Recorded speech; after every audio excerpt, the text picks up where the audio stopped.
vamos, lamento haber perdido parte de la conferencia de Gabino, por centrar un poco y si a lo mejor abordó algún tema que ya sé que yo no estaba, hacer una señal para no estar haciendo un paso. Yo soy profesor y abordamos en una parte de la actividad, hacemos una recreación de toda la historia de cómo se llegó a tener la milla de oro en el entorno del Instituto Santa Bárbara, saneando un río Candín y viendo un valle que fue el río Miguelín, con el pantano de Lodos. Entonces cuenta así un poco cómo fue cambiando las ubicaciones, cómo la perspectiva desde dentro de la ciudad cambió de ser un espacio degradado a ser un sitio donde la gente quería comprar los chalés y está pagando burradas por reformar chalés que ya están, una cosa fascinante, y se descuenta un poquitín toda la relación mental. La mayoría de los son alumnos de cuarto, 16 años y de primero bachiller. Y montamos luego una especie de polémica tipo esto. ¿Cómo ven a Greu y cuál sería el futuro de esto? Y la verdad es que en 2 años ya lo hicimos. Tenemos los chavales, desde que se llegó a hacer una maqueta de Pantano de Lodos y una propuesta de multiempresa que hiciera atractivo a los jóvenes quedarse, que vinieran aquí, que no pasaba por el botellón, con un montón de cosas bastante bien organizadas. Y luego, ¿cómo vienen ellos en seguir aquí? Ninguno va a quedarse aquí. Perciben la ciudad como una ciudad de viejos, como una ciudad en la que se viene a dormir mientras papá y mamá me pongan la comida mientras estudio y me tengo que buscar la vida afuera.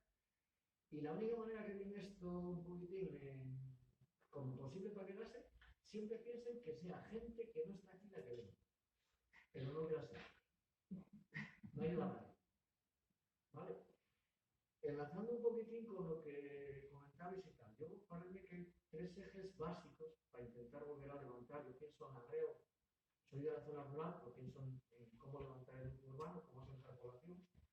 Y para mí 3 líneas básicas de intervención que más o menos repetisteis todos.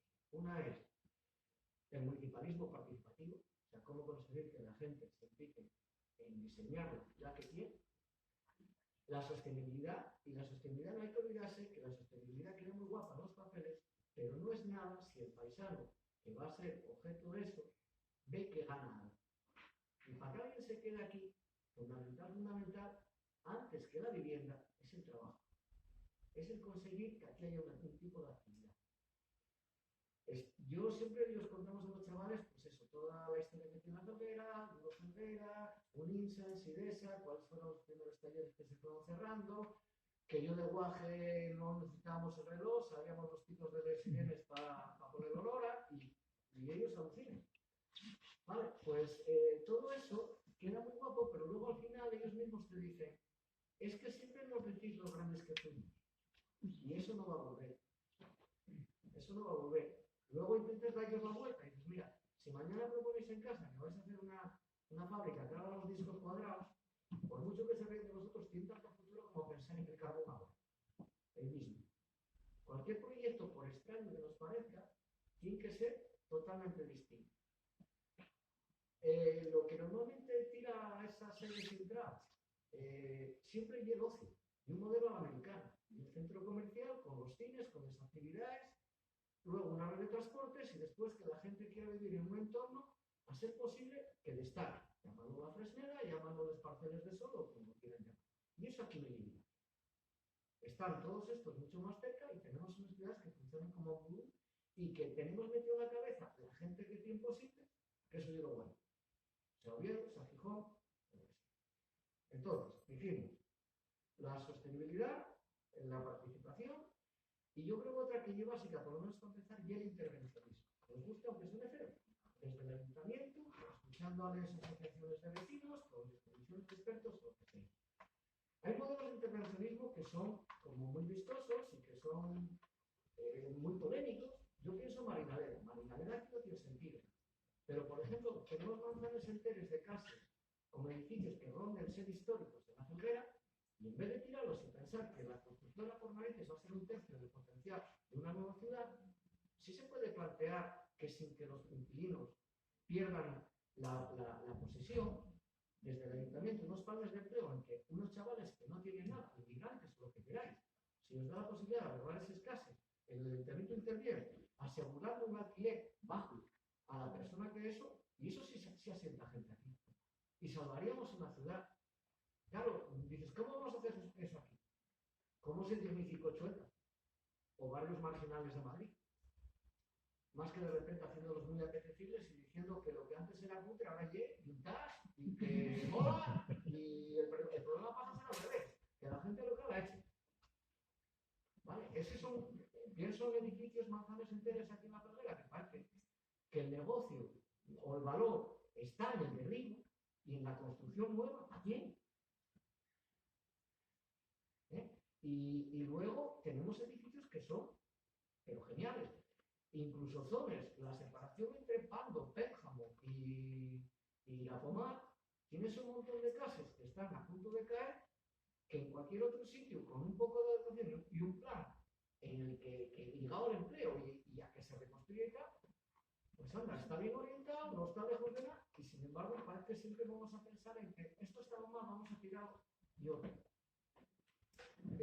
La formación industrial. Vamos abreviando para sí, los polígonos industriales. Caímos en la historia de que creemos que un polígono industrial son menos almacenes. Eso no es ninguna riqueza. Eso no da ninguna riqueza. Se sienta gente ni nada. Otros ejes vertebrales de esto. El hospital de parapléjicos. Un montón de cosas que se viven de escuela y que traen gente, al menos, y un transporte más digno. Nos lo estamos cargando entre la losa de no sé qué y lo de no sé cuánto. No hay transporte. ¿Quién va a venir aquí? Pues sí. No, gracias por la intervención. No sé si queréis comentar algo, añadir algo a lo que dijo. ¿No? Continuamos.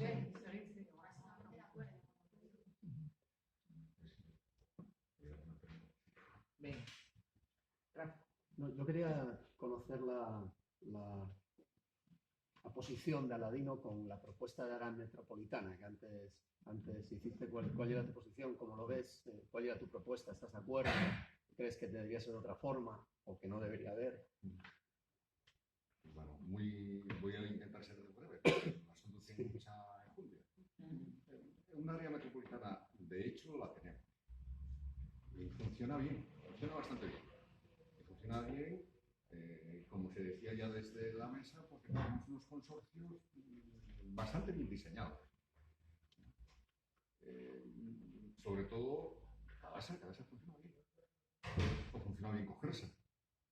Y ahí están las claves, porque el abastecimiento de agua y la recogida de basura son fundamentales en cualquier espacio, no solo ya urbano, sino en los propios espacios rurales.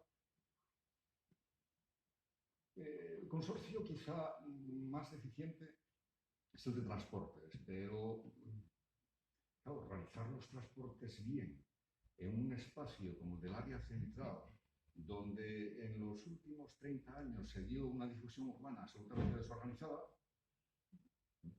pues es muy difícil. Es muy difícil llevar un transporte público eficiente que pongamos por caso, Oviedo, con los polígonos que están en Llanera y Siero, con las áreas residenciales, antes ya se habló de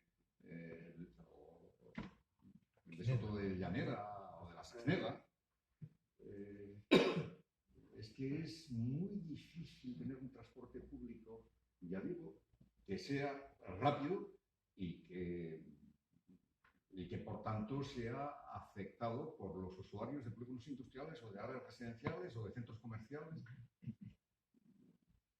Eso va a ser muy difícil de organizar porque no hubo planificación, porque aquí cada cual hizo lo que le vino en gana. Es decir, antes hablaba de los intereses de grupos dominantes.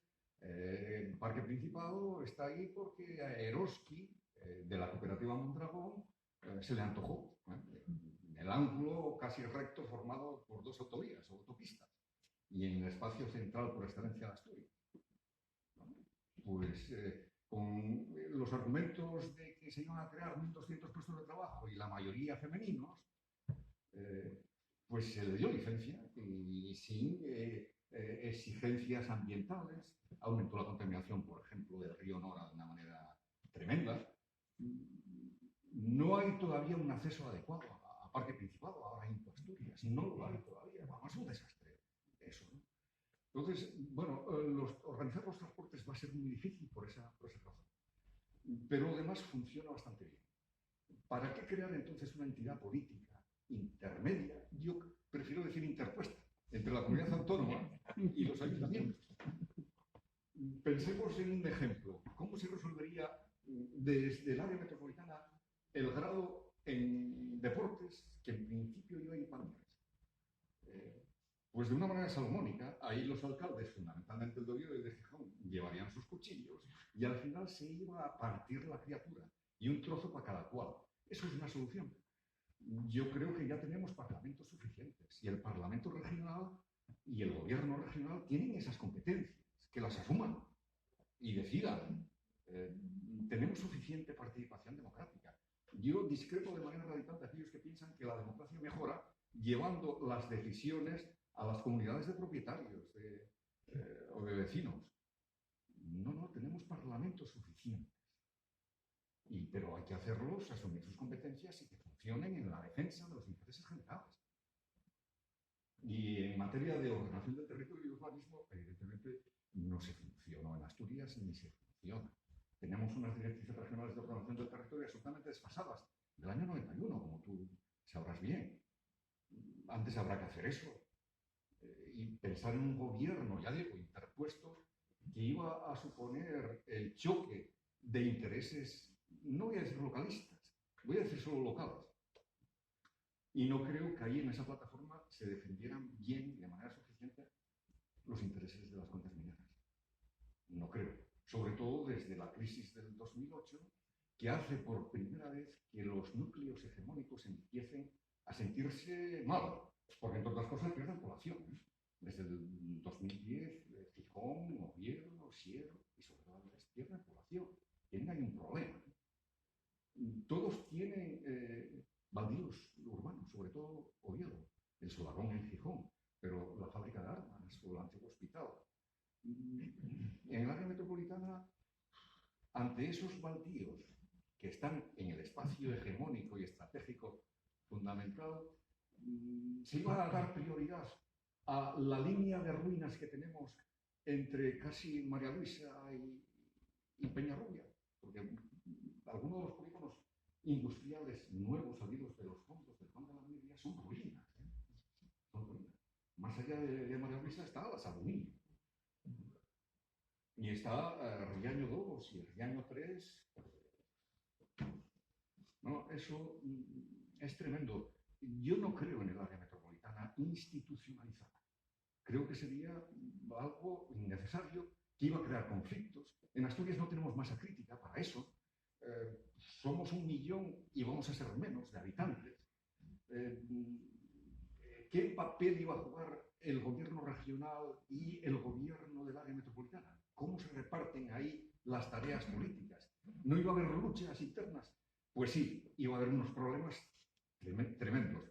En el momento en que pongamos, por caso, que en democracia eso puede ocurrir, haya un gobierno del Partido Socialista en la región, haya uno del Partido Popular, que pudiera ocurrir en el área metropolitana, y un reparto de ayuntamientos como más o menos el que tenemos. Ahí no iba a haber acuerdos de ninguna de las maneras, iba a haber unos debates.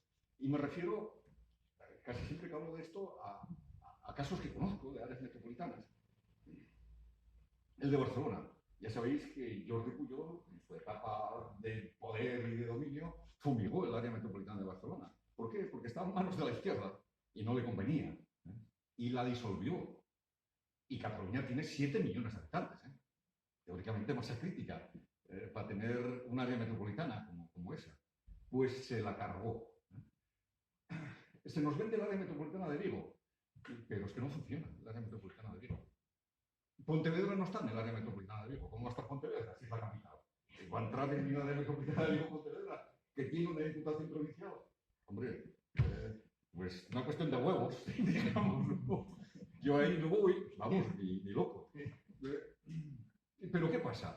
Que el área metropolitana de Vigo, con el alcalde, que todos conocemos, por una razón u otra,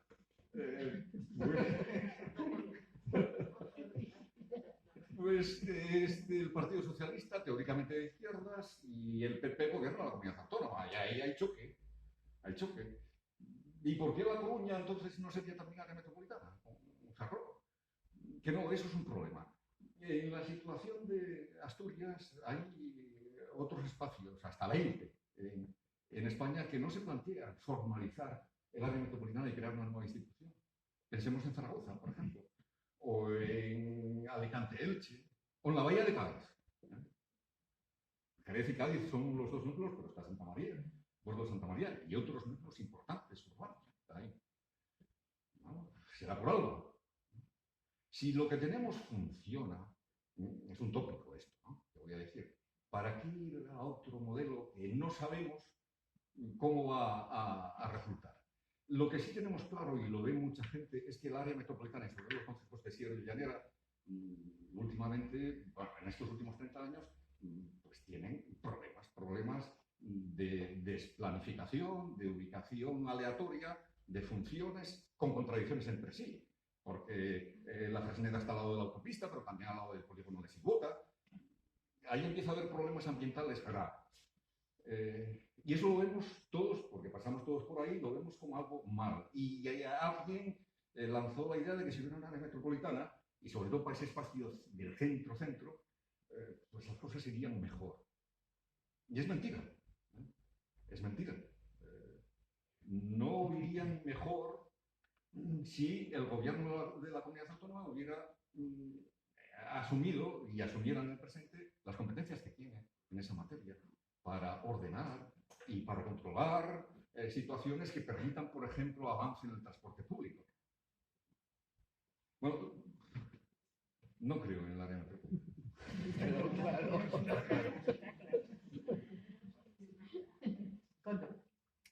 ¿Qué tal? Vamos a ver, yo en este debate, que para mí es un debate muy recurrente y en el que me gusta participar, esto de la tal, y el desarrollo urbanístico, lo que queremos y tal, yo ya llegué a la conclusión de que hay que plantearse de que Langreo en un futuro próximo va a tener 20.000 habitantes. Y que para mí eso no es una tragedia, de verdad. Yo nací en Langreo, viví en Langreo toda mi vida, y yo recuerdo el Langreo de los 65.000, 70.000 habitantes, y yo desde luego no lo quiero. No quiero volver a ese Langreo. No quiero volver al Langreo en el que mi abuela tenía que salir corriendo para quitarle sábanas de tendal. O el Langreo en el que yo era guaje y tenía que saltar el río de un lado a otro para ver si caíamos en desnates o no. Y yo no creo que sea un problema de población. A mí me interesa verdaderamente poco el tener 19.999 vecinos o tener 49.999 vecinos. Yo lo que quiero es que esos vecinos que estén a mi lado y yo mismo ser una persona feliz y tener un entorno agradable en el que estar. Y yo creo que aquí lo que hay que plantearse son soluciones que vayan en esa dirección. Hay que ser realistas. Pero dentro de unos años va a tener 20.000 habitantes y hay que hacer una función, hay que hacer una ciudad en función a esas necesidades que vamos a tener y una planificación que en muchas cosas va a tener que ser drástica porque si no va a ser caótica. Yo siempre pongo el ejemplo del distrito de Barros. La única solución que lo veo es tirarlo. Entrar con una pala de arriba y atrás adelante, tirarlo y volver a hacer otra cosa. No le veo ninguna solución por ubicación. Que puede ser una medida imposible de acometer. Bueno, pues en Detroit, en Estados Unidos, se tiraron barrios enteros y se reubicó a la gente y tampoco pasa nada. Yo a lo que voy a la realidad de que de verdad ya es tan importante que Langreo tenga 50, 60.000, 70.000 habitantes, o es más importante que Langreo tenga un diseño de futuro en función a la población que vaya a tener y que el entorno sea lo más agradable posible. Nada más, yo no sé. ¿Ves eso una barbaridad, lo que acabo de decir? Bueno, lo demás bueno, pero echo de manes a la cabeza cuando veo que la inversión esas del centro de Stephen Hawking, que ya no se llama así, se realiza en una zona pésima. Y también digo, jolín, si nosotros ahora tenemos que mirar al río y tenemos una vía al lado y resulta que soterraron la otra, joder, ¿qué vamos a tener que soterrar esta también? O sea, aquí también hubo muchas responsabilidades políticas y una descoordinación total y absoluta. Pero bueno, yo creo que hay que ir diciendo a la gente la verdad. Y Langreo va a tener muchos menos habitantes dentro de 10 y dentro de 15 años. Y eso va a ser algo irreversible, bajo mi punto de vista. ¿Alguien quiere contestar? Yo. Venga. Probablemente tenga razón. Pero en el argumento tuyo hay una ligera contradicción, creo. Y es que, ¿por qué 20.000? Cuando lleguemos a los 20.000, ese argumento te llevará a considerar que 10.000. Y cuando tengas 10.000, el argumento sería decir, mira, pero ya, y nos vamos. Porque el problema es que no va a quedar 20.000 y 20.000 que sean jóvenes, sino que la población, en la medida en la que se va disminuyendo, por otra parte, tenemos el envejecimiento, que es otra desgracia añadida terrible. Una parte considerable de la población que se va de Langreo no va ni a Oviedo ni a Gijón, sino que se va a los cementerios, Bueno, pero es que con 20.000 habitantes, es inasumible el Langreo con lo que tiene en la actualidad. Simplemente en infraestructuras. Piensa que esos 20.000 habitantes pueden estar más o menos distribuidos sobre el espacio actual, pensado para 100.000. Porque cuando se hizo el primer plan general de ordenación urbana en el año 65, los cálculos que se hacían era que Langreo tendría hacia 1980 100.000 habitantes. Entonces, ¿qué quiero decir con esto? Que esos 20.000 habitantes no podrían, con sus impuestos, mantener la ciudad tal y como está, porque sería un gigante, pero lleno de huecos y de reumas y de artrosis y artritis por todas partes. Y a ver, simplemente ya los gastos de mantener las infraestructuras, la de agua o la del alcantarillado, o pensemos simplemente las calles, mantener las calles. 20.000 habitantes, eso sería imposible. Habría que hacer un rediseño total de la ciudad y destruir masivamente Langreo y reubicar a la población. A lo mejor con una pequeña parte de la Felguera, el Club Langreo y otra pequeña parte de Sama sería suficiente. Entonces, claro, el problema que planteas es un problema de una grandísima envergadura. Y yo veo que no va a haber ninguna posibilidad de asumir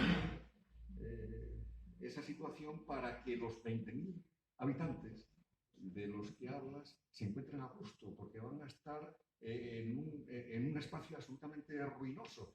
No ya porque nos hayan derribado, pongamos por caso, algunas barriadas o todas las ruinas industriales que están en ese proyecto, sino porque van a tener unos espacios intermedios, contiguos y vecinos en una situación realmente lamentable. Habría que hacer un rediseño completo de la ciudad y su organización.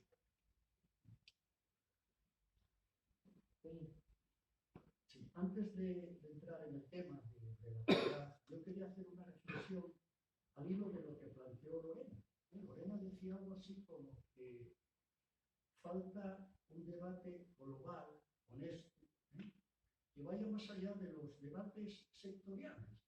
Hoy la minería, mañana las térmicas. Lo que pasa es que creo que eso no es tan fácil.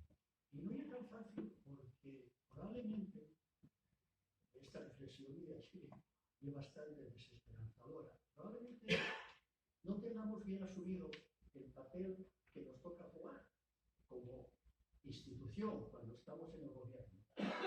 Y es que realmente nosotros no gobernamos. Nosotros, en el mejor de los casos, podemos administrar. Bien o mal, pero nosotros somos administradores.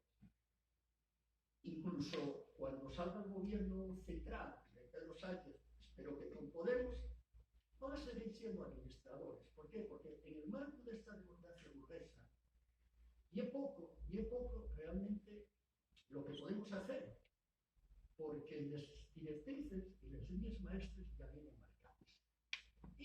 en el tema de los sectores, tú antes hablabas de los térmicos, hablabas de la minería, pero tenemos que hablar también de la pesca, tenemos que hablar también de la ganadería. Intentar meter todo eso en un plan conjunto no tiene sentido, porque cada uno de esos sectores, a la postre, va a depender de las subvenciones de Europa. O sea, la ganadería hoy tiene este dinero y va a desenvolverse de otra manera.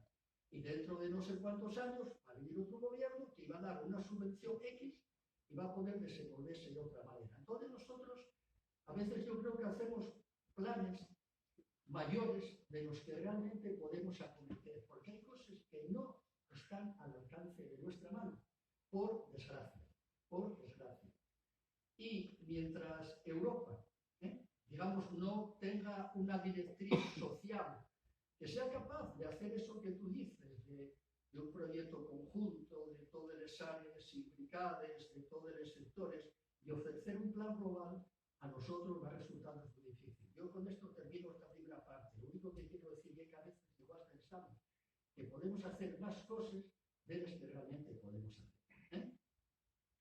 Lo segundo ya es sobre el tema de la ciudad. Aladino y yo, en el año 1985, tuvimos debates muy importantes, acalorados, honestos, porque yo creo que nos queremos mucho, cuando hablábamos de los cuellos de botella. Y en los cuellos de botella, Aladino y yo, que estábamos preparando la creación de la mancomunidad, no nos poníamos de acuerdo. Aladino, tú siempre decías, no, las industrias pesadas, los cuellos de botella, hay que sacarlos fuera. Y decís, Concho, tú que trabajes en Perfisa, hay que ir para Mieres, porque en total 13 kilómetros, allí tenéis unos terrenos mejores. Y yo recuerdo que uno de estos debates fue de viernes, y yo acababa de ver El País, y dije, hostia, Aladino, tú sabes que los del Aguilé piensen como tú, porque sacaron la fábrica de cuchillos de Sevilla y mandaron a para Toronto. No sé si te acordarás, pero es que me vino... Ese detalle no me acuerdo. Bueno, pero vino mal pego, ¿no? Mal piazo, yo fue cabrón para decir que no era, ¿no? Entonces, bueno, exagerando, lógicamente, coño, tú quieres mandarnos a nosotros fatal y nosotros mandarnos para Toronto, mandarnos para allí. Bien, yo creo que sí debemos de resoluble hoy, ¿eh? Quiero decir, mientras en Alemania salió fácil. En Alemania, la crónica de luego, dijeron, aquí sobren 100, pero yo pongo otros 100 inmediatamente. Allí la reconversión salió sola. Pero claro, aquí podría haber salido sola si los PAUR, los TUR y todos los instrumentos de reindustrialización hubieran funcionado.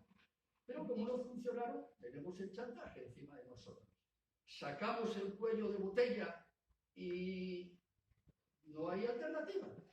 ¿Qué hacemos? Llevamos a Perfisa a Mieres y ¿qué pasa con Perfisa de aquí? Bueno, quiero decir que a mí parece que en este momento ese debate es muy difícil. Yo ya sé que hay posiciones más equistas que otras, que hay gente que es más valiente que otra, en este sentido tú siempre lo fuiste, yo siempre te admiré por eso. Pero realmente, y termino, y aquí sí que te pongo como ejemplo. Yo siempre te pongo como ejemplo de algo que me parece crucial. Estamos hablando de hacer ciudad, que lleva la mancomunidad. Tú y yo, en el año 85, preparamos la mancomunidad. Y recuerdes que solo les faltaba llorar a los políticos. Aquella ilusión. Acababa de nacer un hijo. Y cuando nace un hijo, hombre, al principio aquello es terrible. Solo les faltaba llorar. Pero estarás también de acuerdo conmigo, que salvo tú y algunas excepciones muy honrosas, eso tú, nadie tiró por la mancomunidad. Estamos de acuerdo. Pero la mancomunidad no era en sí mismo ese instrumento solo, era un paso más a ir avanzando hacia una ciudad lineal que tú y yo también defendimos siempre y hacia otro modelo distinto. Entonces, mi pregunta es, si realmente, porque nadie la defendió, o sea, no se trata del PSOE de izquierda, no, nadie. Vamos, termino, que se nos Sí, termino. Entonces, si nadie la defendió, y es porque nos falta cultura política y porque los partidos políticos creo que tienen que empezar a hacer mucha más pedagogía para que los ciudadanos seamos capaces de trascender más allá del foco de lo local. Estamos todavía defendiendo lo local, en todo caso asustárense en una ciudad lineal, y aquí qué hacemos con nosotros, y es muy difícil, mientras los ciudadanos y las ciudadanas no tengamos un sentimiento y un sentido claro político que trascienda lo local, realmente va a ser muy difícil conseguir cosas. Bueno, a ver si antes decía que iba a ser breve, no lo fui tanto, ahora creo que sí que voy a ser breve. Aquellos tiempos fueron tiempos de enriquecimiento intelectual y porque la confrontación de posiciones, desde luego, es algo que como ejercicio de formación siempre es básico y muy conveniente. Tú dices que quizá aprendiste algunas cosas de mí y yo aprendí mucho de ti también. Y dices que yo fui valiente, tú probablemente hayas sido más. Pero dicho esto, tengo que decirte que respecto del puente y donde estaba el taller, la fábrica donde tú trabajabas, pues ahí te gané. Sintiendo mucho. Oye, yo admito. Yo lo que planteaba entonces era el Plan General de Ordenación Urbana, que se aprobó siendo yo alcalde. Previamente, antes de ser alcalde, fui coordinador del plan, como tú sabrás. Y en mi idea, pues lo del puente, tal y como estaba, era un desastre.